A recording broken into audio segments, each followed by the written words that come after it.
சாலைகளை திறந்து வைப்பது, நெல் கொள்முதல் நிலையங்களை திறந்து வைப்பது உள்ளிட்ட பல்வேறு நிகழ்ச்சிகளில் முதலமைச்சர் மு.க.ஸ்டாலின் பங்கேற்றிருக்கிறார். அதனை நேரலையில் பார்க்கலாம்.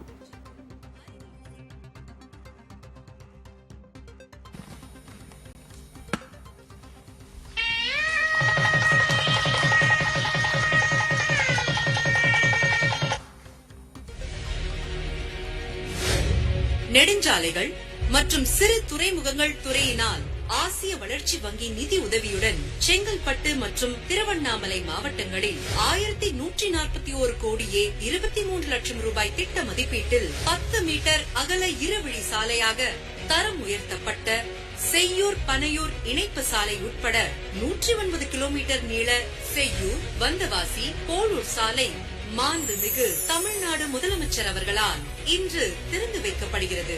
மேம்படுத்தப்பட்ட இச்சாலையில் மருதாடு, வந்தவாசி மற்றும் சேத்துப்பட்டு ஊர்களுக்கு புறவழிச்சாலை அமைக்கப்பட்டுள்ளன. செங்கல்பட்டு மற்றும் திருவண்ணாமலை மாவட்டங்களில் உள்ள விவரங்களோடு செய்தியாளர் ஸ்டாலின் இணைந்திருக்கிறார். கூடுதல் விவரம் என்ன ஸ்டாலின்? ஆனந்தி, தமிழ்நாடு முதலமைச்சர் இன்று 2 நிகழ்ச்சிகளில் பங்கேற்றிருக்கிறார்.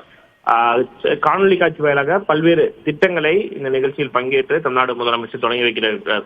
குறிப்பாக நெடுஞ்சாலைகள் மற்றும் சிறு துறைமுகங்கள் துறை சார்பில் செங்கல்பட்டு மற்றும் திருவண்ணாமலை மாவட்டங்களில் 1123 லட்சம் ரூபாய் செலவில் அகலப்படுத்தி மேம்படுத்தப்பட்ட செய்யூர் பனையூர் இணைப்பு சாலை உள்ளிட்ட 109 கிலோமீட்டர் நீள செய்யூர் வந்தவாசி போலூர் சாலையை தமிழ்நாடு முதலமைச்சர் தற்போது காணொலி காட்சி வாயிலாக திறந்து வைத்துள்ளார். நெடுஞ்சாலைகள் துறை சார்பில் திட்டம் தற்போது தொடங்கி வைக்கப்பட்டுள்ளது.